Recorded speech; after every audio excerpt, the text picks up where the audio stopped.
জিবরাইল যা যা আমার হাবিবের কাছে যা, আমার তো আর সহ্য হয় না। যদি আমার হাবিব বলে তায়েফের জমিটাকে উল্টায়া দিতে, তাহলে আমি তায়েফের জমিটাকে উল্টায়া দিব। জিবরাইল আমিন বলে, ও নবী আমার, আল্লাহ আপনার কাছে পাঠাইছে, আপনি যদি বলেন এই জমিটাকে উল্টায়া দিবে। নবী আমার ডাক দিয়া বলে, রে জিবরাইল না না, ওই তায়েফের জমিনের লোকেরা আমার চিনে না, যদি চিনতো তাহলে আমার সাথে এমন ব্যবহার করতো না। এর যুবক সন্তান, এমন নবীটাকে আজকে কেমন করে ভুলে গেলা? নবীর কলিজায় কেমন করে আঘাত দাও। আজকে কোরআনটাকে ছেড়ে দিয়েছো, কোরআনের মুহাব্বত ছেড়ে দিয়েছো, উলামায়ে কেরামের মুহাব্বত ছেড়ে দিয়েছো। এই দুনিয়ার জমিনে তোমার বন্ধু উলামায়ে কেরাম ছাড়া আর কেউ হতে পারে না। নামাজের পর সবাই নিজের জন্য দোয়া করে। ইমাম সাহেব বলে রব্বানা আতিনা ফিদ দুনিয়া, জমা পরে পরে বলে, অর্থাৎ সবার জন্য দোয়া করে। এসে আপন আর কেউ হতে পারে না। নবী আমার কান্না করে, ও দয়ার মালিক, ও দয়ার আল্লাহ, আপনার হাবিব লজ্জিত, আপনার হাবিবের ইজ্জত রক্ষা করেন। কারণ আমার নবী এমন একজন নবী, জানো হাবিবুল্লাহ মানি যে আল্লাহ তিনার নবীকে অর্থাৎ দোস্তকে খুশি করার জন্য ব্যস্ত হয়ে যায়, আর খলিলুল্লাহ মানি যে আল্লাহকে খুশি করার জন্য ব্যস্ত হয়ে যায়। আমার মায়ার নবী আল্লাহর কাছে কান্না করে। সাহাবায়ে কেরাম কেমন যেন কানের মধ্যে আঙ্গুল দিয়ে গৃহবন্দীর মতো হয়ে গেল। সবাই কান্না করে, ও আল্লাহ, আপনার নবীর ইজ্জত আপনি রক্ষা করেন, দিনের ইজ্জত আপনি রক্ষা করেন। এমন করতে করতে 14 দিন গিয়া 15 দিনের মাথা হঠাৎ করে তাকাইয়া দেখে জিবরাইল আমিন হাজির হয়ে গেছে। জিবরাইল আমিন হাজির হইয়া বলে, মা ওয়াদ্দাকা রাব্বুকা ওয়া মা ক্বালা ওয়ালাল আখিরাতু খায়রুল লাকা মিনাল উলা ওয়ালা সাওফা ইউতিকা রাব্বুকা ফাতারদা। মায়ার নবীর সামনে জিবরাইল আমিন আসিয়া বলে, ও নবী আমার, আপনার আল্লাহ আপনাকে পরিত্যাগ করে নাই, আপনার আল্লাহ আপনাকে ভুলে নাই। বেঈমান আপনার উপর অপবাদ দিয়েছে, তহমত দিয়েছে। মায়ার নবী তারপরও কেমন যেন মনটা একটু মনে মনে একটু কষ্ট নিয়ে বলে, যদি আমার আল্লাহ আমাকেই না বলে তাহলে কেন 14 দিন পর্যন্ত আসলা না, সেটা জানতে চাই। জিবরাইল আমিন বলে, ও নবী আমার, আমি তো হলাম হুকুমের গোলাম। এই নবী আমার, আমার আল্লাহ আমাকে যা আদেশ করে আমি তাই করে নেই। তবে নবী আমার, আপনার চেহারাটা আমি একদিন না দেখলে আমার কলিজা ঠান্ডা হয় না। ও নবী আমার, আমার আল্লাহ আমাকে 14 দিন পর্যন্ত আসার আদেশ দেয় না, যার কারণে আমি আসি না। মায়ার নবী বলে, কেন আসো না সেটাও জানার দরকার আছে না নাই? হ্যাঁ, জানার দরকার আছে না নাই? মায়ার নবী বলে, হে জিবরাইল, বলো কেন 3টায় সময়টা পর্যন্ত আসো না? মায়ার নবী যখন প্রশ্ন করলেন, সাথে সাথে জিবরাইল আমিন বলে, নবী আমার, বেঈমানরা যখন আপনাকে প্রশ্ন করেছে, আপনি 3টা প্রশ্নের জবাব দিবেন, কিন্তু এই সময় আপনি প্রশ্নের জবাব দিবেন ঠিক বলছেন, ইনশাআল্লাহ বলেন নাই। রাগ করতেছেন আপনারা? চলবে আলোচনা? আল্লাহ কবুল করেন, সকলে বলে আমিন। যে কথা বলতেছিলাম, তাহলে দোকানদার তার ক্যাশব্যাকটার দাম হওয়ার কারণে সেটার কি করেছে, এটা কসম কে সেটাকে ধইরা। আমার আল্লাহর কথার কি দাম কম? এমনিই তো দাম, কথা বলে ঠিক নেই। যেহেতু আল্লাহ দেখেছেন যে মানুষের একটা খাসিয়ত, তবিয়ত, কসম খাইলে জিনিসটার মূল্য তার কাছে আরো বেড়ে যায়, এজন্য আল্লাহ কসম খেয়ে বনি আদমকে বুঝাইছে এই 2টা কসম খুব মূল্যবান। কথা বলে ঠিক না বেঠি? ওয়াদ্দুহা ওয়াল্লাইলি ইযা সাজা। আল্লাহ বলেন দিনের আলোর কসম আল্লাহ করেছেন। আল্লাহ তাআলা দিনের আলোর কসম করেছেন। এই দিনের আলোর কসম করে আল্লাহ 2টা ফায়দা বুঝাইছে। দুনিয়াদার যারা, তাদেরও ফায়দা, যারা দিনদার তাদেরও ফায়দা। বলে হুজুর, এক জিনিস 2 জনের ফায়দা কেমনে হয়? বাঙালি প্রশ্ন আসে না নাই? ঠিক না? এক জিনিস প্রশ্ন, অর্থাৎ 2 জনের ফায়দা কেমনে হয়? একজনের হবে, আরেকজনের লস হবে। কথা বলেন ঠিক নেই? ঠিক না? কিন্তু 2 জনের ফায়দা কেমনে হয় এটা জানার দরকার আছে না নাই? আল্লাহ বলেন ওয়াদ্দুহা, দিনের আলোর কসম আল্লাহ করেছেন। দুনিয়াদার যারা, তাদের জন্য এই সময়টা খুব মূল্যবান। বলে কেমন করে মূল্যবান? বলে যারা দুনিয়াদার হয় ওই দুনিয়াদার ওয়ালারা সকাল সকাল উঠিয়া 1 ঘন্টার মধ্যে যতটুকু কাজ করতে পারো, দুপুর কিংবা বিকালে 3 ঘন্টা সেই কাজটা করা সম্ভব না। বুঝেন নাই? আপনাদের এলাকায় কৃষি কাজ করে এমন লোক আছে না নাই? খেতে খামারে কাজ করে আছে না নাই? সে সকাল সকাল জোশের ঠেলা যেই কাজটা 1 ঘন্টায় করে, দুপুর কিংবা বিকাল বেলা ক্লান্ত হয়ে যায়, 3 ঘন্টায়ও সেই কাজ করা যায় না। তাহলে বোঝা গেল দুনিয়াদারের জন্য সকালের সময়টা মূল্য আছে না নাই? আরেকটা ফায়দা, আচ্ছা বলেন তো, আপনাদের এলাকায় বিল্ডিং এর কাজ করে তাদেরকে আপনারা মিস্ত্রিদেরকে কি মিস্ত্রি বলেন? রাজমিস্ত্রি নাকি? তাদেরকে রাজমিস্ত্রি বলি। সে যদি কোন মিস্ত্রি যদি দিনের 12টা বাজে গিয়া কাজে লাগে, তার কাজে রাখবে কন্ট্রাক্টটা, বলবে জমিদারের ছেলে বাসায় গিয়া ঘুমা, দরকার নাই তোর কাজে, ঠিক না ভাই? তাহলে বুঝা গেল সকাল সকাল কাজে লাগতে হয়। দুনিয়াদার যারা তাদের জন্য ফায়দা আছে না নাই? এই সময়টা খুব মূল্যবান, কথা বলেন ঠিক না বেটি? এখন দিনদার যারা তাদের ফায়দার কোনটা এটাও তো জানা দরকার, কথা বলেন ঠিক না?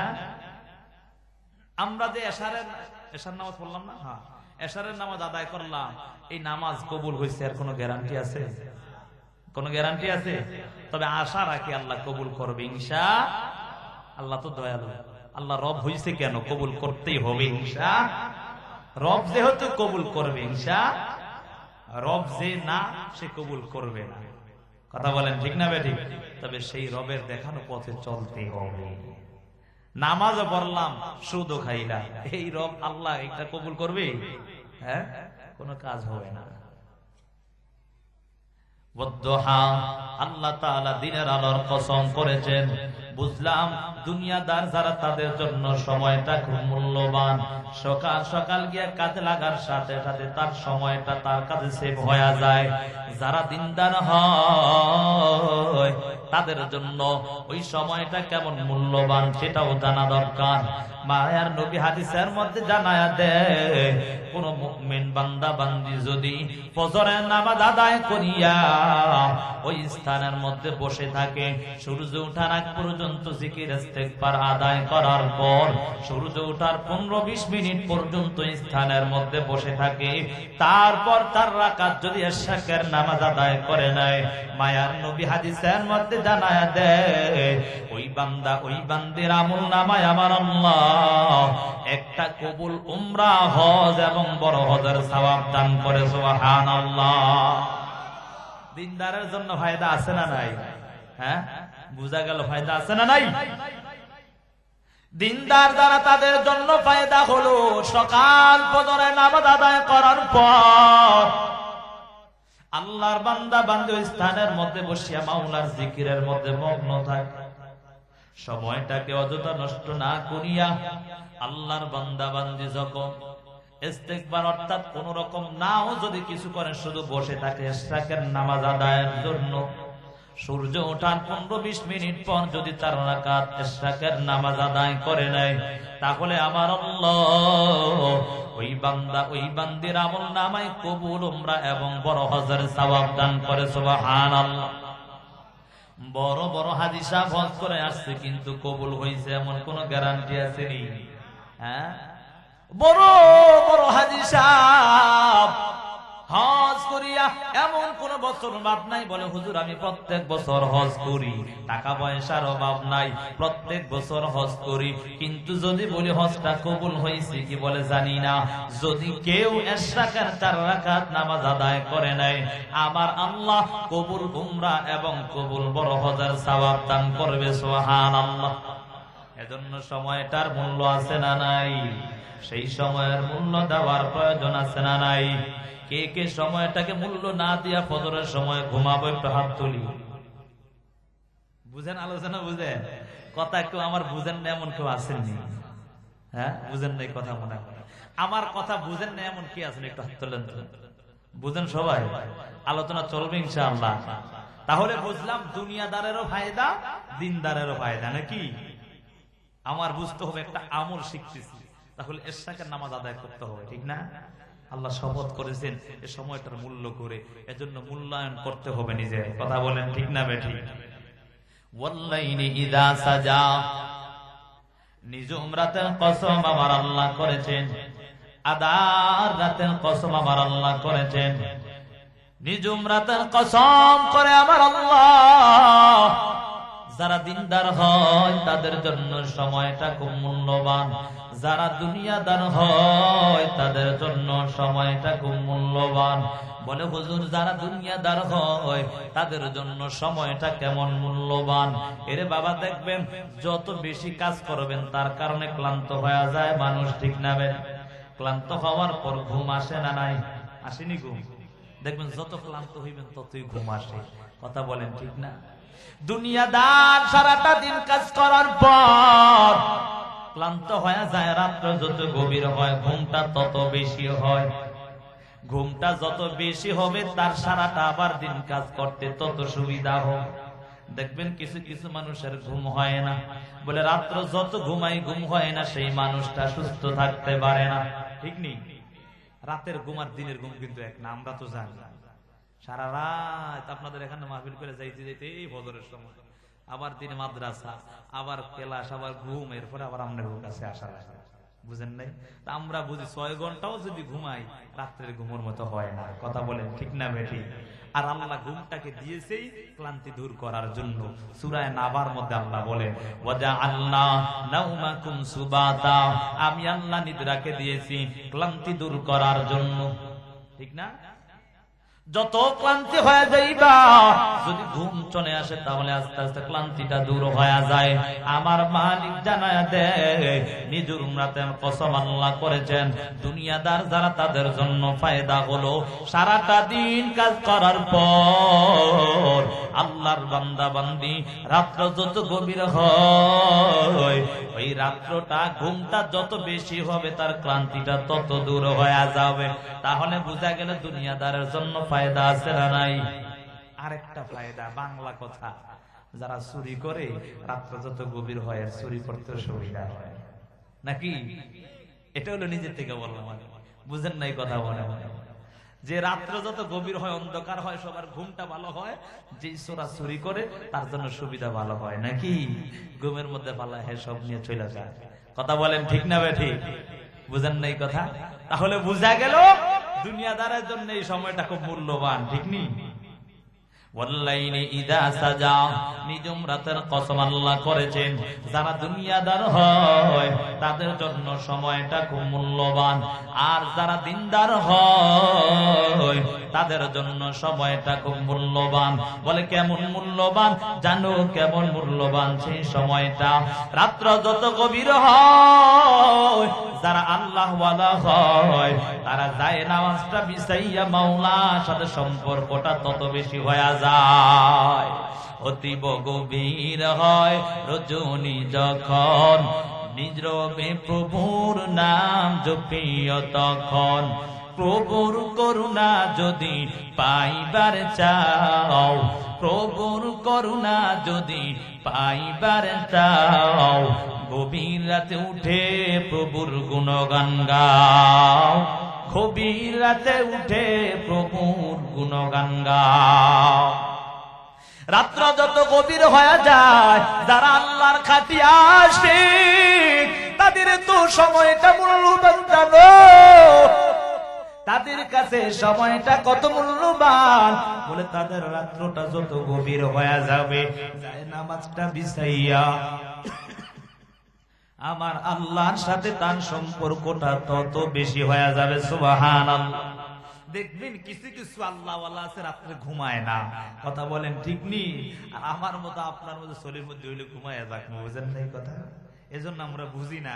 কিন্তু কিছু কিছু আল্লাহওয়ালা আছে যাদের কারণে আল্লাহ এখনো দুনিয়া টিকিয়ে রাখছে। কথা বলেন ঠিক না বেটি? বুঝেন না এই কথা? এজন্য রাত্রটার খুব মূল্য, অর্থাৎ নিজুম রাতের কসম আল্লাহ এজন্য খেয়েছেন যে দুনিয়াদার তাদের জন্য সেই সময়টা মূল্যবান, আর যারা দিনদার তাদের জন্য কিন্তু সেই সময়টা খুব মূল্যবান। কথা বলেন ঠিক না বেঠি? আজকাল তো আমরা সেই সময়টাকে মূল্য দেই না। আমার মা বোনেরা এমন অবস্থা হয়ে যায়, রাত্র যত গভীর হয় মোবাইলটা নিয়ে খুব সুন্দর আরামে মোবাইল দেখে। কথা বলেন ঠিক নি? যুবক ভাইয়েরা এই কাজে ব্যস্ত থাকে, ঠিক না? যদি এলাকার যুবকরা না নাকি আছে? আল্লাহ থাকলেও আল্লাহ সঠিক বানায় দেখ, সকলে বলি আমি। এই মোবাইলের কারণে অর্ধেক যুবক নষ্ট হয়েছে, কথা বলেন ঠিক না বেটি? শুধু যুবকরা না, যুবতী বোনেরাও নষ্ট হয়ে গেছে, ঠিক না? আল্লাহ বুঝার তৌফিক দান করুন।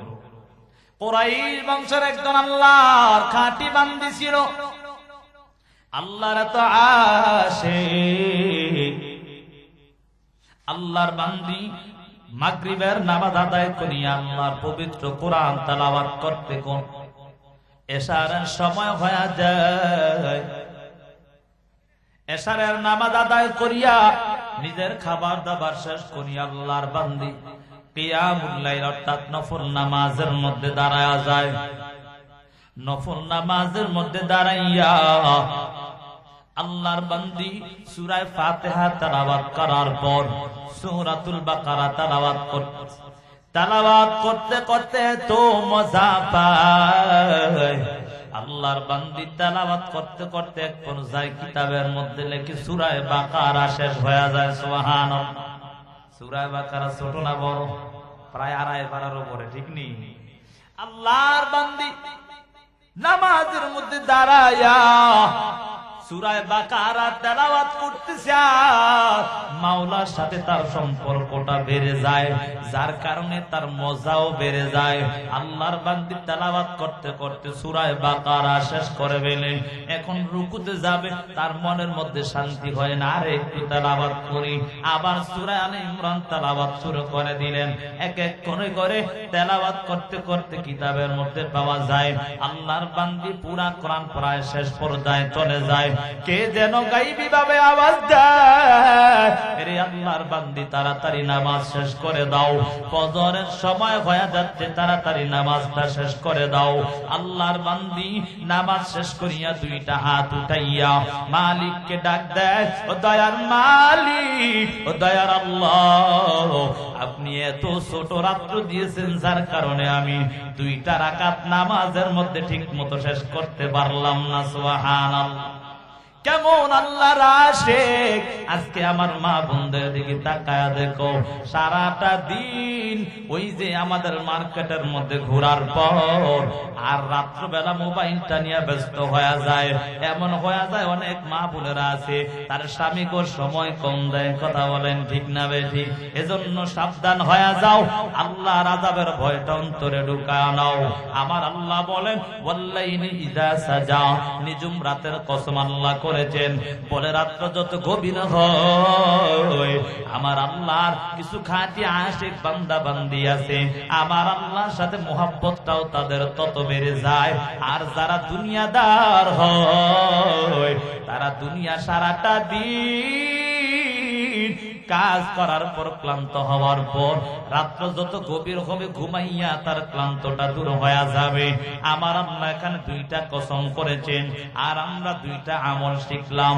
একটা হলো সকালের সময়টাকে মূল্য দিয়া আমরা ইশরাকের নামাজ আদায় করে নিব।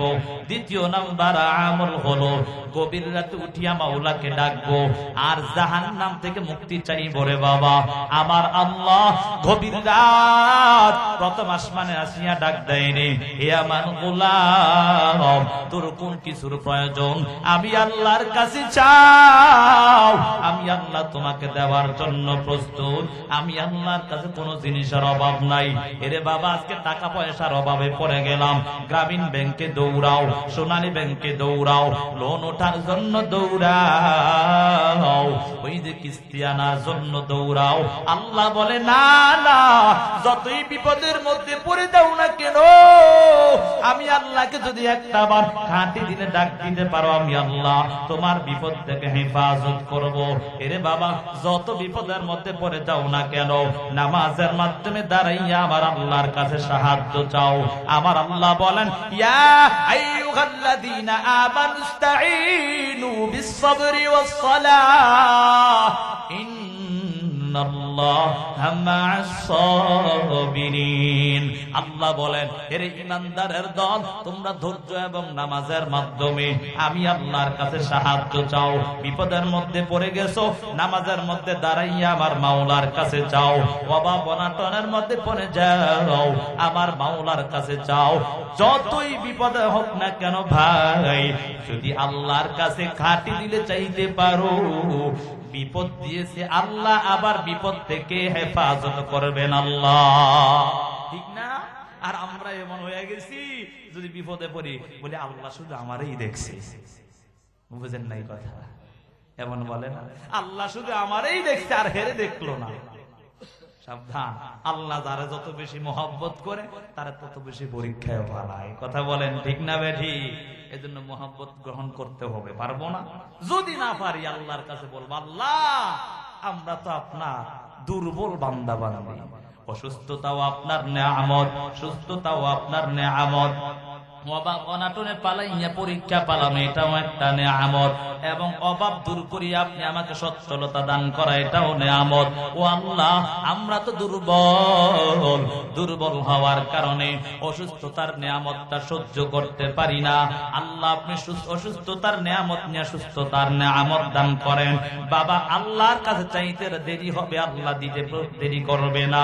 এজন্য আল্লাহ বলেন, ওয়াল্লাইলি ইযা সাজা, নিজুম রাতের কসম আল্লাহ করেছেন। আল্লাহ তাআলা বলেন, আধার রাতের কসম করিয়া বনি আদমকে বুঝাতে চায়, তোমরা দুনিয়ার জমিনে আমার আল্লাহর সাথে যদি মুহাব্বতটা বাড়াইতে পারো, তাহলে আমার আল্লাহর সাথে মুহাব্বতটা যদি বাড়াইতে পারো, তাহলে আল্লাহর কাছে গভীর রাতে উঠিয়া উঠিয়া ডাক দাও, আল্লাহর সাথে সম্পর্কটা বেড়ে যাবে। আমি কিন্তু বললাম এই সূরাটা কোথায় নাজিল হয়েছে, এই সূরাটার মধ্যে আয়াত কয়টা, এই সূরার মধ্যে রুকু কয়টা, শব্দ কয়টা, অক্ষর কয়টা, কোথায় নাজিল হয়েছে, এই সূরার আমল কি সেটাও বললাম, এই সূরার সাথে আগের সূরার সাথে সম্পর্কটা কি সেটাও বললাম। কিন্তু কেন নাজিল হইল সেটা এখনো জানতে পারলাম না, ঠিক নেই? সেটা জানার দরকার আছে না নাই? যেটাকে বলি শানে নজরুল। কথা বলেন ঠিক নেই? সেটা জানার দরকার আছে না? মায়ার নবী যখন কালেমার দাওয়াত দেয়, বেঈমানদের মাঝে কালেমার দাওয়াত দেওয়ার জন্য মায়ার নবীকে যখন আমার আল্লাহ আদেশ করেছে, মায়ার নবী আল্লাহর আদেশ পাইয়া তিনি যখন বেঈমানদের মাঝে কালেমার দাওয়াত দেন, ও বেঈমানরা মায়ার নবীকে যারা আল আমিন বলতো, তারাই আবার মায়ার নবীর বিরুদ্ধে অপবাদ দিত লাগলো। মায়ার নবীর বিরুদ্ধে অপবাদ দিতেছে, এমন অবস্থা হয়ে গেল রে বাবা, মায়ার নবীর বিরুদ্ধে অপবাদ দিয়া যেই নবীকে আল আমিন বলতো সবাই তারা অপবাদ দিতেছে। নবী আমার যখন এক আল্লাহর কালেমার দাওয়াত দেয়, আবু জাহেল, আবু লাহাব, উতবা, সায়বা তারা সবাই বলতেছে, মুহাম্মদ আব্দুল্লাহর বেটা মুহাম্মদ। এতদিন জানতাম আল আমিন ভালো মানুষ, এখন দেখি সে এক আল্লাহর নাকি দাওয়াত দেয়। আসলে মনে হয় মানুষটা ভালো না, নাউজুবিল্লাহ বলবেন না? আসলে কেমন? হ্যাঁ, যে কথা বলতেছিলাম, যে বেঈমানরা নবীরে আল আমিন বলছে, সেই বেঈমানরা আবার নবীরে এখন অপবাদ দেয়, ঠিক না? আবু জাহেল শুনতে পায় মায়ার নবী নাকি এক আল্লাহর দাওয়াত দেয়, আবু লাহাব, উতবা, সায়বা সবাই শুনতে পায় মায়ার নবী নাকি এক আল্লাহর দাওয়াত দেয়। এই কথা শুনিয়া আবু জাহেল ডাক দিয়া বলে, এরে আব্দুল্লাহর বেটা মুহাম্মদ, তুমি কি চাও? এই মক্কার জমিনের লিখে রাজত্ব চাও কিনা? যদি চাও তোমাকে আমরা রাজত্ব দান করে দিব, তারপরও আমাদের লাত উজ্জার বিরুদ্ধে কথা বলবা না। যদি চাও এই মক্কা নগরীর সবচেয়ে সুন্দরী নারীটা তোমার প্রয়োজন, সেটাও ব্যবস্থা করে দিব। নাউজুবিল্লাহ। মায়ার নবী বলে, না না, আমি এজন্য কালেমার দাওয়াত দেই না। মায়ার নবীকে যখন বারবার বলে, তোমাকে কে আদেশ করেছে এই কালেমার দাওয়াত দেওয়ার জন্য? মায়ার নবী বলে, হে বেঈমানের দল, আমাকে আর আপনাকে যে সৃষ্টি করেছে তিনি আমাকে আদেশ করেছে। সুবহানাল্লাহ। রাগান্বিত হয়ে যায়, কে আবার আমাদেরকে সৃষ্টি করেছে? আমাদের তো লাদুত যা আছে বলে আমরা তাকে খোদা মানি। বলেন তো যাকে তার মানুষ বানায় সে খোদা না যারে মানুষে বানায় তারে খোদা? মানুষকে যে বানায় সে হলো খোদা। কথা বলেন ঠিক না বেঠিক? যারা মানুষে যারা বানায় যারে হে কি খোদা হয়? হঠাৎ করে বানাইয়া লাঠি একটা ঢুকাই দিয়েছে হে বলে খোদা। বুঝেন না কথা? এত নির্বোধ কেমনে হয় মানুষ? বুঝানোর জন্য বলছে, তাদেরকে ছোট করার জন্য না, নিজে বানাইয়া লাঠি একটা ঢুকাই দিয়া কয় হে খোদা। ঠিক নেই? অথচ খোদা সে আমাকে বানাইছে যারা সে না খোদা। ঠিক নেই? যে বানানোর ক্ষমতা রাখে সেই হলো আল্লাহ। কথা বলেন ঠিক না বেঠিক? যে বানানোর ক্ষমতা রাখে না সে কখনো আল্লাহ হতে পারে? বেঈমান ডাক দিয়া বলে, মুহাম্মদ কি বলতেছো? আমাদের লাত উজ্জার বিরুদ্ধে বলতেছো? আর একটা বারো যেন সামনে না আগাও। মায়ার নবী বলে, যা কিছু বলো আর না বলো, আমি কালেমার দাওয়াত দেওয়া বন্ধ করব না। এদিক দিয়ে মক্কা নগরী চতুর্দিকে ছড়ায়া দেয়। আব্দুল্লাহর বেটা মুহাম্মদ পাগল হয়েছে। নাউজুবিল্লাহ, নাউজুবিল্লাহ বলবেন না? আব্দুল্লাহর বেটা মুহাম্মদ পাগল, সবার কাছে ছড়ায়া দেয় আব্দুল্লাহর বেটা মুহাম্মদ পাগল হয়ে গেছে। বলেন তো আমার নবী কি আসলে পাগল হয়েছে? হ্যাঁ পাগল হয়েছে, আল্লাহর পাগল। কথা বলেন ঠিক না বেঠিক? চতুর্দিকে ছড়ায়া দিল আব্দুল্লাহর বেটা মুহাম্মদ পাগল। সবাই যে বেঈমানরা মায়ার নবীর বিরুদ্ধে করত, তারা কিন্তু নবীর চেহারাটা দেখে অন্তর শীতল করত। কথা বলেন ঠিক না বেঠিক? এমন মায়ার নবী, যেই নবীর চেহারা দেখিয়া বেঈমানরা মুসলমান হয়ে যায়। কথা বলেন ঠিক না বেঠিক? যেই নবীর এত সুন্দর চেহারা দেখার পর কোন বেঈমান না কখনো বেঈমান ঈমান হারা হয়ে থাকতে পারে না, মুসলমান হয়ে যায়। তবে আল্লাহ যাদেরকে মোহর মারছে সেটা ভিন্ন ব্যাপার। কথা বলেন ঠিক নেই? আবু জাহেল, আবু লাহাব, উতবা, সাইবা, আল্লাহ বলেন খতামাল্লাহু আলা কুলুবিহিম ওয়া আলা সামঈহিম, তাদেরকে মোহর মেরে দিয়েছে আল্লাহ। এজন্য তারা কি হয় না, ইসলাম ধর্ম গ্রহণ করতে পারে। বেঈমানরা ছড়ায়া দেয় মায়ার নবী নাকি পাগল। যতই বলে কিন্তু মানুষকে আটকায় রাখতে পারে না। এদিক দিয়ে মায়ার নবী চতুর্দিকে কালেমার দাওয়াত দিতে লাগলেন। মায়ার নবী যেদিকেই বাইর হয় তাকাইয়া দেখে বেঈমানরা মায়ার নবীর বিরুদ্ধে করে। মায়ার নবী আমার আল্লাহকে ডাক দেয়, ও দয়ার মালিক, ও দয়ার আল্লাহ, আপনি একটু তাকাইয়া দেখেন, আপনি আমাকে আদেশ করেছেন আপনার দ্বীনের দাওয়াত মানুষের কাছে পৌঁছানোর জন্য। আল্লাহ ও দয়ার মালিক, বেঈমানরা আমার বিরুদ্ধে শুরু করে দিয়েছে। ও আল্লাহ, আপনি আমাদেরকে সেই আমার কালেমার দাওয়াত গুলো মানুষের কাছে পৌঁছানোর ব্যবস্থা করে দেন। আল্লাহ বলেন, হে নবী আমার, আপনার দায়িত্ব দাওয়াত দেওয়া, আমি আল্লাহ তাদের কাছে পৌঁছায়া দেওয়ার দায়িত্ব। সুবহানাল্লাহ। বেঈমানরা চতুর্দিকে চক্রান্ত করতেছে। মক্কা নগরীর মধ্যে চতুর্দিকে অলিগলিতে লোক বসায়া দেয়। আব্দুল্লাহর বেটা মুহাম্মদ পাগল হয়েছে, তার কাছে কেউ যাবা না। যখন মানুষ আসতেছে সবাই এমন অপবাদ দিতে লাগলেন, তোহমত দিতে লাগলেন। যাদের কাছে তোহমত দেয় তারা ডাক দিয়া বলে, তোমরা যে আব্দুল্লাহর বেটা মুহাম্মদকে পাগল বলো, সে তো পাগল কেমনে হলো? তোমরা তো আগে তারে আল আমিন বলতা। আল আমিন আগে বলতা, আবার পাগল কেমনে হইল? এত সুন্দর চেহারা, যারা না দেখলে আমাকে ভালো লাগে না, এজন্য প্রত্যেক দিন একবার দেখতে আসি, হে আবার পাগল হয় কেমনে? বুঝেন নেই কথা? সবার মনের মধ্যে ওয়া মাকারু ওয়া মাকারাল্লাহ, ওয়া মাকারু ওয়া মাকারাল্লাহ, ওয়াল্লাহু খায়রুল মাকিরিন।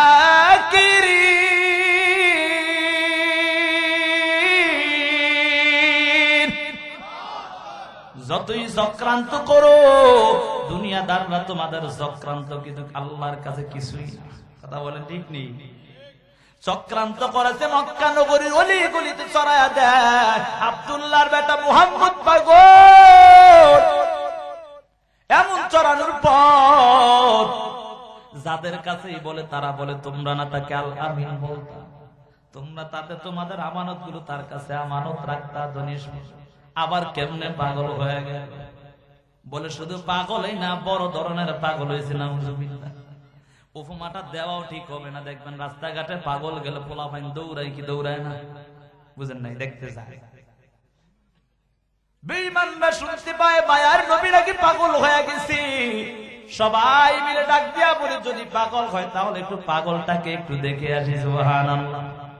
এক এক করে সবাই দেখতে যায়, আর সবাই কালেমার পাগল হইয়া মুসলমান হয়ে যায়।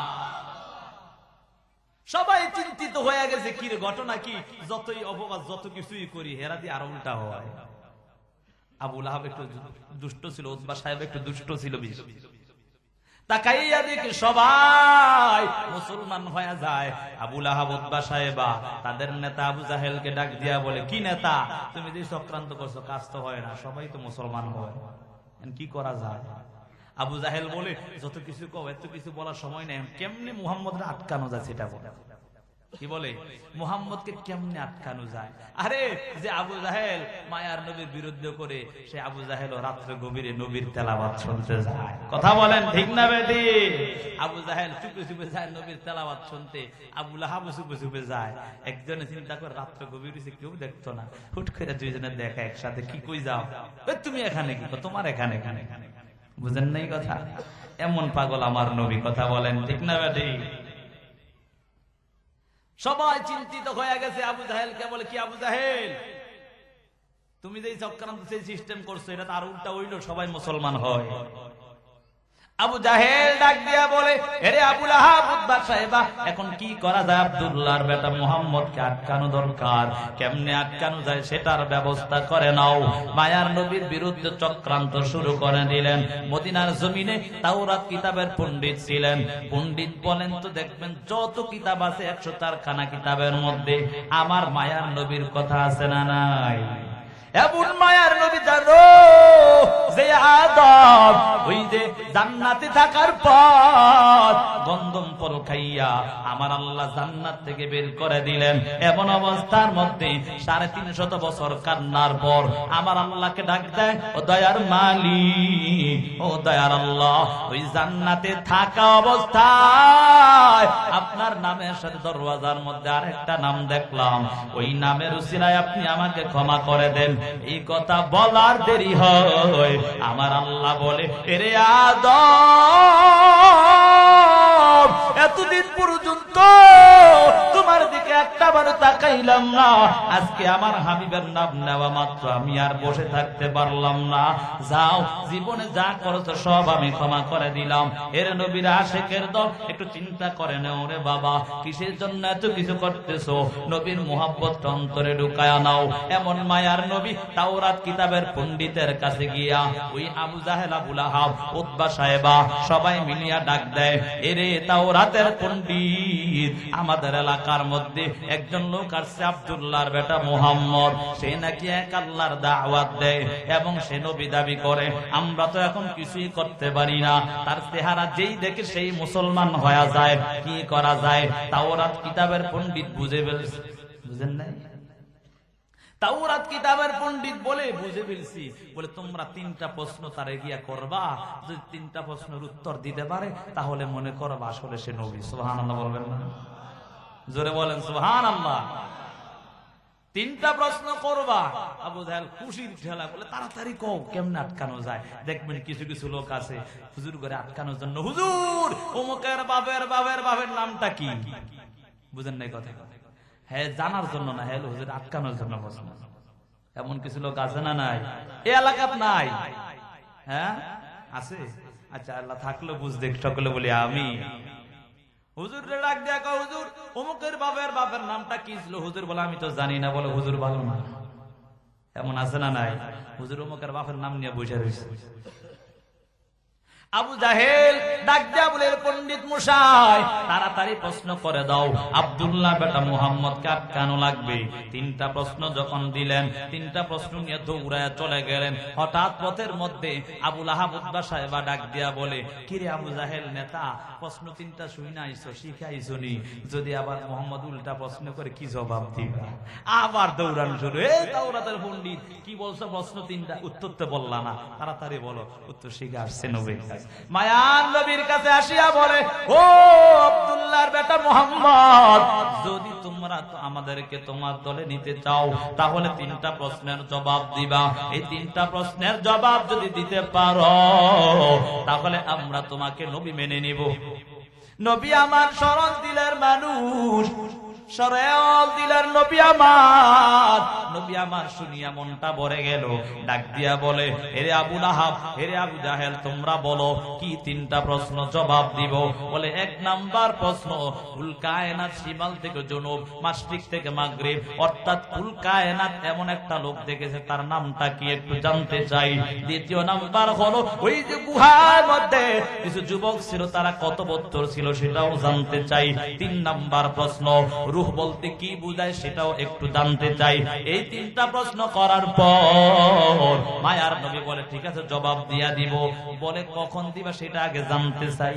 ঠেকানোর জন্য, বুঝেন নাই? বলে, হে আব্দুল্লাহর বেটা মুহাম্মদ, কখন দিবা সেটা একটু জানতে চাই। এ কথা বলার পর মায়ার নবী বলে, ঠিক আছে 24 ঘন্টা সময় নিলাম। এখান থেকে একটা শিক্ষা হলো, কেউ যদি কারো থেকে ধার নেয়, করজে হাসানা নেয়, যদি আজকে নিয়ে কালকে দিতে পারে তাহলে সেই জন্য একটু সময় বাড়িয়ে নেয়, অর্থাৎ সময় মতো দিতে পারে। মায়ার নবীকে আল্লাহ ইচ্ছা করলে দিতে পারে না, লগ লগ জানাইয়া। তারপর কয় ঘন্টা সময় নিছে? 24 ঘন্টা সময়। 24 ঘন্টা সময় নেওয়ার পর মায়ার নবী আল্লাহর ওহীর জন্য অর্থাৎ জিবরাইল আমিনকে পাঠাবে তার অপেক্ষায় রয়ে গেলেন। 1 ঘন্টা, 2 ঘন্টা, 3 ঘন্টা, 24 ঘন্টা পার হয়ে গেল। 24 ঘন্টার পর তাকায়া দেখো ওহী এখনো আসতেছে না। মায়ার নবী চিন্তায় পড়ে গেল, বেঈমানরা ছড়ায়া দিছে মুহাম্মদকে আল্লাহ ভুলে গেছে, মায়ার নবীকে নাকি আল্লাহ ভুলে গেছে। সব বেঈমানরা মদিনা, মক্কা মদিনার মধ্যে ছড়ায়া দেয় আব্দুল্লাহর বেটা মুহাম্মদ সে যেই দাওয়াত দেয় আসলে ভুল দাওয়াত দিতেছে, তার আল্লাহ তাকে ভুলে গেছে।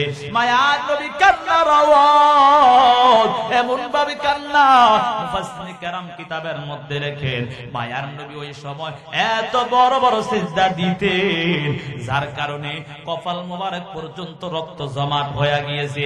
এমন অবস্থা, তারপর আল্লাহ তাআলা ওহী পাঠান না। কিতাবের মধ্যে লেখেন, কেউ কেউ বলেন ওই দিন থেকে 12 দিন পর্যন্ত ওহী বন্ধ ছিল, কেউ কেউ বলেন 14 দিন গিয়া 15 দিনের মাথায় ওহী এসেছে। মায়ার নবী আল্লাহর কাছে কান্না করে। এদিক দিয়ে আবু লাহাবের স্ত্রী ছিল উম্মে জামিল। উম্মে জামিল ডাক দিয়া বলে, কিরে মুহাম্মদ, তোমার কাছে যে রাত্রবেলা একটা শয়তান আসতো সে মনে হয় তোমার থেকে ভাইগা গেছে। নাউজুবিল্লাহ। নবীর বাসার সাথেই ছিল, এই দুষ্টর বাসা ছিল। ডাক দিয়া বলে, কিরে মুহাম্মদ, ওই যে রাত্রে একটা শয়তান আসতো এটা কি তোমার ভুলে গেছে? নাউজুবিল্লাহ বলবেন না? কাটা গায়ে লেবুর রস দিলে কেমন লাগে বলেন তো? নবী আমার এমনিই তো টেনশনে বইরা রয়েছে, আরো বেঈমান উম্মে জামিল সে আরো বেশি চেতায় আছে। নবী আমার কান্না করে, ও দয়ার মালিক, ও দয়ার আল্লাহ, আপনার হাবিব লজ্জিত, আপনার হাবিবের ইজ্জত রক্ষা করেন। কারণ আমার নবী এমন একজন নবী, জানো হাবিবুল্লাহ মানি যে আল্লাহ তিনার নবীকে অর্থাৎ দোস্তকে খুশি করার জন্য ব্যস্ত হয়ে যায়, আর খলিলুল্লাহ মানি যে আল্লাহকে খুশি করার জন্য ব্যস্ত হয়ে যায়।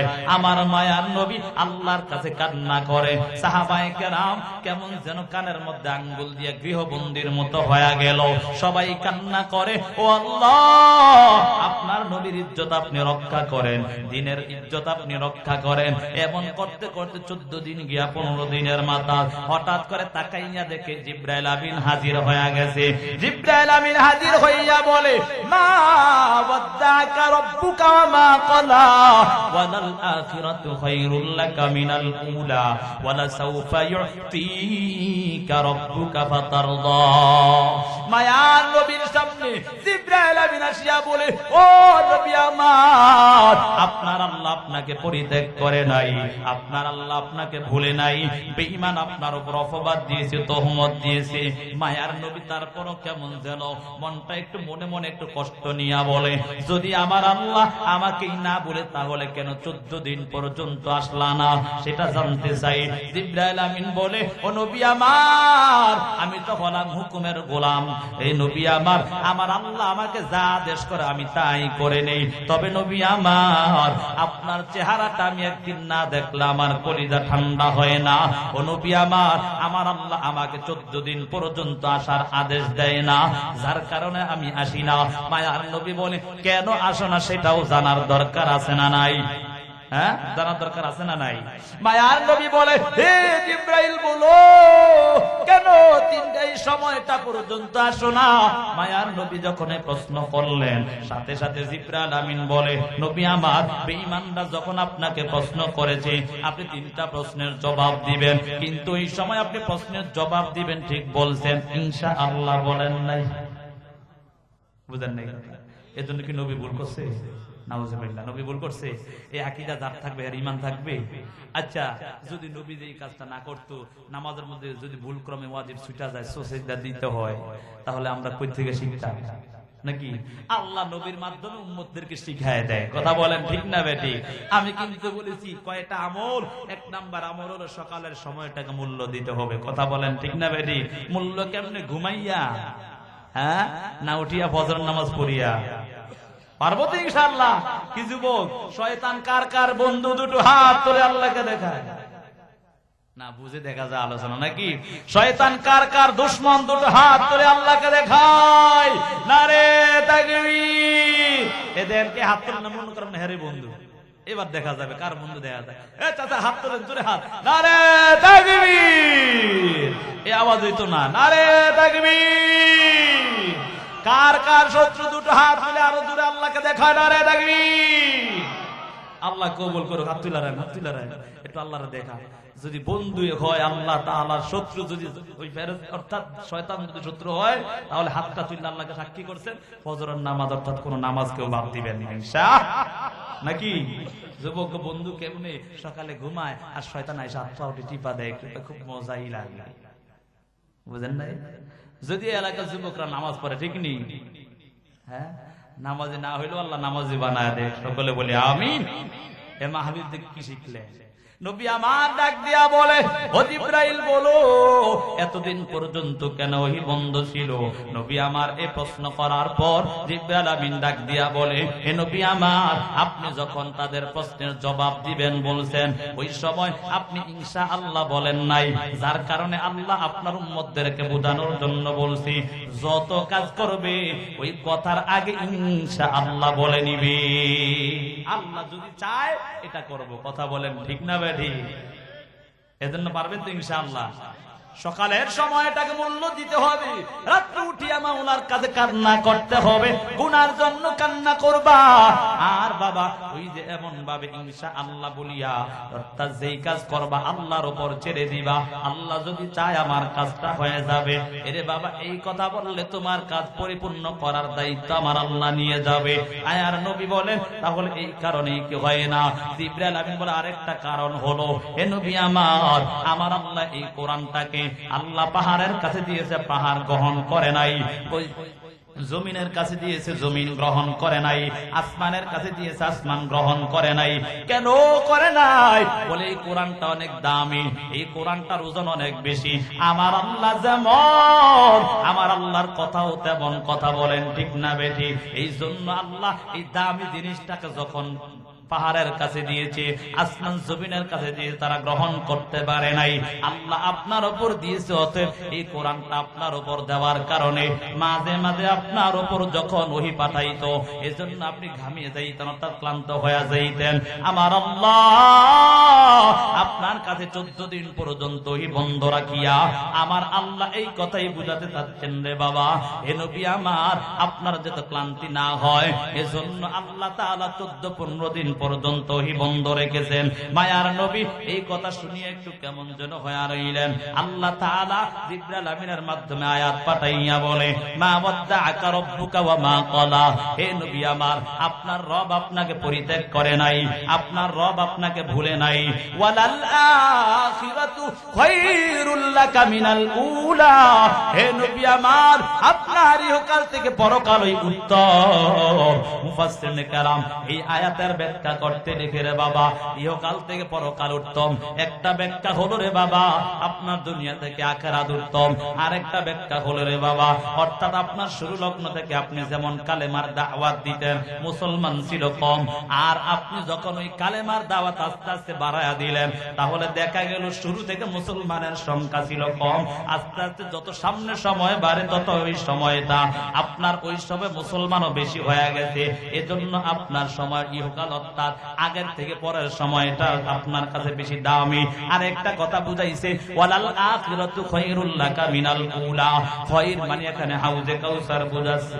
হাউজে কাউসার মানে আপনার, হ্যাঁ, আপনাদের এলাকার টিউবওয়েলের পানি, ফিল্টারের পানি। হাউজে কাউসার কি জানো? যে একবার পান করবে জান্নাতে যাওয়ার আগ পর্যন্ত কখনো পিপাসা লাগবে না, এমন হাউজে কাউসারের পানি। মায়ার নবী একদিন বয়ান করতেছে, বয়ানের মধ্যে বলে হাউজে কাউসারের পানি এত মূল্য, অর্থাৎ যারাই পান করবে তারাই জান্নাতে যাবে, আর জান্নাতে যাওয়ার আগ পর্যন্ত পিপাসা লাগবে না। হঠাৎ করে সাহাবায়ে কেরাম প্রশ্ন করলেন। প্রশ্ন করার পর সাহাবায়ে কেরাম প্রশ্ন করার পর, ইয়া রাসূলুল্লাহ, আপনার হাত মাত্র দুইটা, আপনি কেমন করে এত উম্মতদেরকে হাউজে কাউসারের পানি পান করাবেন? বুঝেন নাই কথা? নবীরে প্রশ্ন করে, নবী আমার, আপনার হাত হলো দুইটা, আপনি এত উম্মতদেরকে এত মানুষকে কেমনে পান করাবেন? নবী আমার তখন এই হাদিসটা বলেছেন, ইয়াশফাউ ইয়াউমাল কিয়ামা তালাতা আল আমবিয়া সুম্মাল উলামা সুম্মাশ শুহাদা। হে দুনিয়ার মানুষের দল, মায়ার নবী ডাক দিয়া বলি, আমি তিন দল আমার উম্মতদেরকে, অর্থাৎ তিন দল মানুষদেরকে আমি আল্লাহর ওয়ার্ডারে তাদের অনুমতি দিয়া দিব। এক নাম্বার হলো যারা নবী, তারা এমন ভাবে সুপারিশ করবে এবং হাউজে কাউসারের দায়িত্ব তারা তাদের উম্মতের জন্য নিয়ে যাবে। দ্বিতীয় নাম্বার হলো যারা উলামায়ে কেরাম, তাদেরকে আমি আল্লাহর আদেশে অনুমতি দিয়া দিব, তাদেরকেও আমি এমন ভাবে ওই হাউজে কাউসার পানি পান করানোর দায়িত্বটা দিয়া দিব। এজন্য উলামায়ে কেরামদের হাতে দুঃসম্পর্ক বেশি রাখবো, ঠিক নেই? এজন্যই আপনাদের এলাকায় মনটা ভালো লাগলো, কওমি কাফেলা এখানের মধ্যে 42 জন হাফেজ আলেমে। এর বাবা জানো, আপনাদের কপালটা বড় ধন্য হয়ে গেছে, আপনাদের এলাকার আলেমের অভাব নাই। তাদের সাথে সম্পর্কটা জোড়ায়া নিবেন, দুনিয়া তো দামি হয়ে যাইবা, আখিরাত তো দামি হয়ে যাইবা। মায়ার নবী হাদিসের মধ্যে জানায়া দেন, আলমার উমা আমান আহাব্বা, যার সাথে যার মুহাব্বত হবে হাসর কিন্তু তার সাথে হবে। এর যুবক সন্তান, আজকে নেইমার আর মেসির জন্য কত কিছুই না করলা, মাথার চুলটা এমন ভাবে কেটেছো, কিন্তু নেইমার মেসি তোমার জন্য কিছুই করে না। আমার মায়ার নবী তোমার জন্য কত কিছুই না করলো। এর যুবক সন্তান, এই দিনের দাওয়াত দেওয়ার জন্য বেঈমানরা কত নির্যাতন করেছে। আমার মায়ার নবীকে এত নির্যাতন জানো? মায়ার নবীর উপর এত নির্যাতন, তায়েফের জমিনের মধ্যে মায়ার নবী যখন কালেমার দাওয়াত দেয়, ওই বেঈমানরা তাদের ছোট ছোট বাচ্চাদেরকে নিয়ে দিত। যা যা যা, ওই আব্দুল্লাহর বেটা মুহাম্মদ পাগল, তাকে নির্যাতন কর, আঘাত কর। ওই তায়েফের জমিনের ছোট ছোট বাচ্চারা পাথর ঢিল মারতো, মায়ার নবীর উপর এত নির্যাতন করত। মাঝে মাঝে মায়ার নবী অচেতন হয়ে যাইত। আমার আল্লাহ জিব্রাইলকে পাঠাইয়া দেয়, এরে জিব্রাইল যা যা, আমার হাবিবের কাছে যা। আমার তো আর সহ্য হয় না, যদি আমার হাবিব বলে তায়েফের জমিটাকে উল্টায়া দিতে, তাহলে আমি তায়েফের জমিটাকে উল্টায়া দিব। জিবরাইল আমিন বলে, ও নবী আমার, আল্লাহ আপনার কাছে পাঠাইছে, আপনি যদি বলেন এই জমিটাকে উল্টায়া দিবে। নবী আমার ডাক দিয়া বলে, রে জিবরাইল, না না, ওই তায়েফের জমির লোকেরা আমার চিনে না, যদি চিনতো তাহলে আমার সাথে এমন ব্যবহার করতো না। এর যুবক সন্তান, এমন নবীটাকে আজকে কেমন করে ভুলে গেলা? নবীর কলিজায় কেমন করে আঘাত দাও? আজকে কোরআনটাকে ছেড়ে দিয়েছো, কোরআনের মুহাব্বত ছেড়ে দিয়েছো, উলামায়ে কেরামের মুহাব্বত ছেড়ে দিয়েছো। এই দুনিয়ার জমিনে তোমার বন্ধু উলামায়ে কেরাম ছাড়া আর কেউ হতে পারে না। নামাজের পর সবাই নিজের জন্য দোয়া করে। ইমাম সাহেব বলে রব্বানা আতিনা ফিদ দুনিয়া, জমা পরে পরে বলে, অর্থাৎ সবার জন্য দোয়া করে। এসে আপন আর কেউ হতে পারে না। ওগো নবীর উম্মতেরা হইয়া জিদিশে হারা, ওগো নবীর উম্মতেরা হইয়া জিদিশে হারা, কোরআন হাদিসের চলো যখন যাহা চাই মনে, নবী বিনে কে তরাবে ফুল সিরাত মিজানে, নবী বিনে কে তরাবে ফুল সিরাত মিজানে। চলো চলো চলো মুমিন চলো নবীর সন্ধানে, নবী বিনে কে তরাবে ফুল সিরাত মিজানে, নবী বিনে কে তরাবে ফুল সিরাত মিজানে। নবী আমার জীবন ভরে দিনের লাগি কষ্ট করে, দান দান শহীদ করিলেন উহুদেরই ময়দানে, নবী বিনে কে তরাবে ফুল সিরাত মিজানে, নবী বিনে কে তরাবে ফুল সিরাত মিজানে। এমন এতিম নবী আমার, পিতা মাতা নাই যে তাহার, এমন এতিম নবী আমার, পিতা মাতা নাই যে তাহার, তারপরেও কত মারা মারলো তাকে দুশ্মনে, নবী বিনে কে তরাবে ফুল সিরাত মিজানে, নবী বিনে কে তরাবে ফুল সিরাত মিজানে। এজন্য যুবক সন্তান, নবীর আদর্শ ছাড়া কোন আদর্শে চলা যাবে নি। এর যুবক সন্তান, মায়ার নবী এত কষ্ট করেছে, এজন্য নবীর জন্য ভালোবাসা অন্তরে ঢুকায়া নাও। এই দুনিয়া ছেড়ে আমাদের অন্ধকার কবরে যেতে হবে। ওই অন্ধকার কবরের সাথী নাই বাতি নাই, কেউ আপন হবে না, শুধু হবে নেক আমল গুলো। যদি নেক আমল করতে চাও, এরে বাবা, দুনিয়া থেকে মানুষ বিদায় নেওয়ার পর সব আমলের দরওয়াজা বন্ধ হয়ে যায়, মাত্র 3টা আমলের দরওয়াজা খোলা থাকে।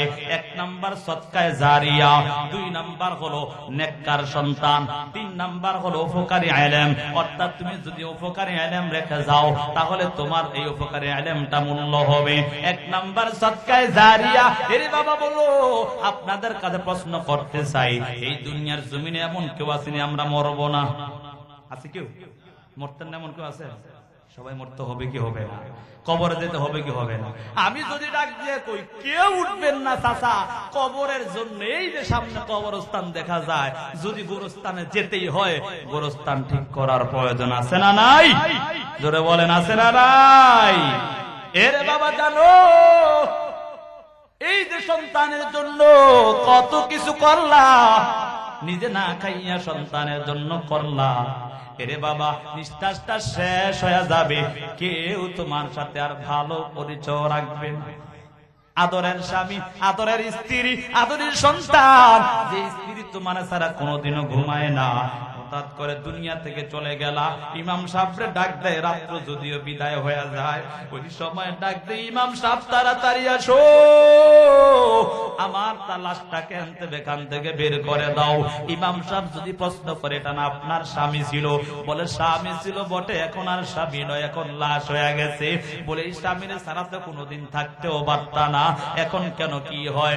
বলে এখন দেখলে বড় ভয় হয়, এর জন্য বাবা, এর জন্য ওই কবরটা অর্থাৎ নিজের ঘরটা ঠিক করার জন্য আমি যদি ডাক দিয়া বলি, এই মানিকগঞ্জের মানুষ, ইসলাম প্রিয় মানুষ, আমি যদি ডাক দিয়া বলি একজন লোক দাঁড়াইয়া বলেন এই যে চতুর্দিকে ওয়াল দেওয়ার প্রয়োজন, 50,000 টাকা আপনারা দিতে রাজি আছে না নাই? কথা কথা বন্ধ হয়ে গেছে, ঠিক নি? ওয়াজ চলবে নি, দেখনি এবার কে উঠে, যে কবরে যাইতো না হে উঠে যায়, ঠিক নি? হ্যাঁ, দেন আর না দেন পয়সা তো থাকবেন, কথা বলেন ঠিক নেই? দেখবো এবার কে যায় যায়, যে উঠবো হে মনে করে মরতো না, ঠিক নেই? মরণ তো সবাই লাগবো, ঠিক না? এজন্য হে যুবক সন্তান, আজকে তাকাইয়া দেখো, শ্বশুরালয় যুবক যায়, যত ধরনের হাতের মধ্যে কত রকমের ফল নিয়ে যায়, একবার দুইবার যায়, খুব ভালো জামাই সবাই বলে। যদি সেই জামাইটা 2-3 দিন 2-3 বার ফলটা নিয়ে না যায়, কোনো কিছু হাতের মধ্যে নিয়ে না যায়, তখন ডাক দিয়া বলে, হায় হায়, এটা আমার জামাই ভালো না, শুধু খাইতে আসে, ঠিক না? বুঝেন নাই কথা? যদি খালি হাতে যান শ্বশুর বাড়ি, দেখবেন কি আদর আপ্যায়ন আপনারে করবে, 3 দিন পর আর খাবারও দিবেন। বুঝেন নাই কথা? এই জামাই আসে কাল খাইতো আর কিছু না, আর যদি কোন রকম হাতে 3-4টা ভ্যাগ করে দিতে পারে, ওরে বাপরে আমার লক্ষ্মী জামাই। বুঝেন না কথা? বলেন ঠিক না বেটি? শ্বশুর বাড়ি যাওয়ার জন্য যদি হাতে কত ফল ফ্রুট নিয়ে যেতে হয়, ওই কবরে যেতে হবে, ওই কবরের মানুষ সামান নেওয়ার প্রয়োজন আছে না নাই? আমি যদি ডাক দিয়া বলি, রে বাবা কে আছেন একটু দাঁড়ায়া বলেন, নিজের ঘর ঠিক রাখার জন্য একটু দাঁড়াইয়া বলেন, হুজুর গোরস্থানের মধ্যে আমি 50,000 টাকা দিব। আল্লাহ কবুল করে, সকলে বলে আমিন। আল্লাহ কারে জানি কবুল করে, আল্লাহ আপনি কবুল করেন, আল্লাহ আপনি তাকে মক্কা মদিনা বারবার জিয়ারতের তৌফিক দেন। একজন লোক দাঁড়াইয়া বলেন যে হুজুর আমি 50,000 টাকা এই কবরস্থানের জন্য দিব, উন্নতির জন্য। একটু